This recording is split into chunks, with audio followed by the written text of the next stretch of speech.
స్నేహితుల్లో రెండు రకాలు, కృష్ణుడిలాగా, కర్ణుడిలాగా. కృష్ణుడు నీ పక్కనే ఉంటా, నీకు దారి చూపిస్తా, నీ వెంటే ఉంటాను అంటాడు. కర్ణుడు నువ్వు ఏమన్నా చేయి, నీ అనుకుంటాను, నేను చూసుకుంటాలే ఏది జరిగినా అంటాడు. నా జీవితంలో కృష్ణుడుగా ప్రభాస్.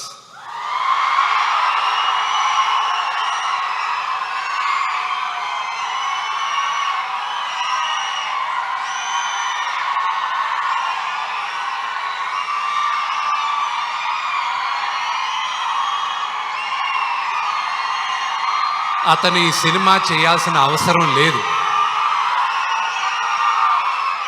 కానీ తను కేవలం నాన్నగారి పైన ఉన్న ప్రేమ, అభిమానం, గౌరవంతో ఒప్పుకున్నాడు. అది నేను ఈ రోజుకి ఏడిపిస్తుంటా.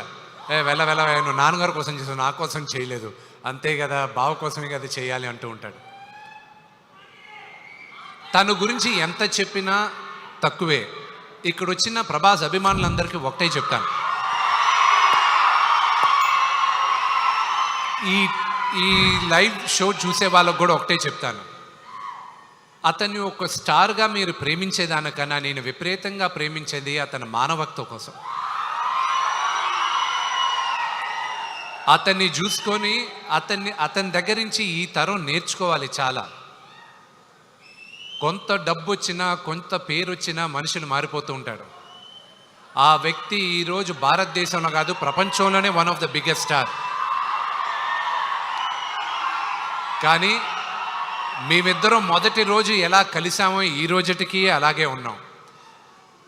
సో ప్రభాస్, ఇది నువ్వు చూస్తున్నావు, ఇది నేను చెప్తున్నాను. నా జీవితంలో నువ్వు కృష్ణుడివి, కానీ నీ జీవితంలో నీ కర్ణుడిని. నీకు ఏం కావాలో ఎప్పుడు నీ వెనకానే ఉంటా. నువ్వు ఏమన్నా చెయ్యి, I'm there for you my brother. I'm grateful for your help.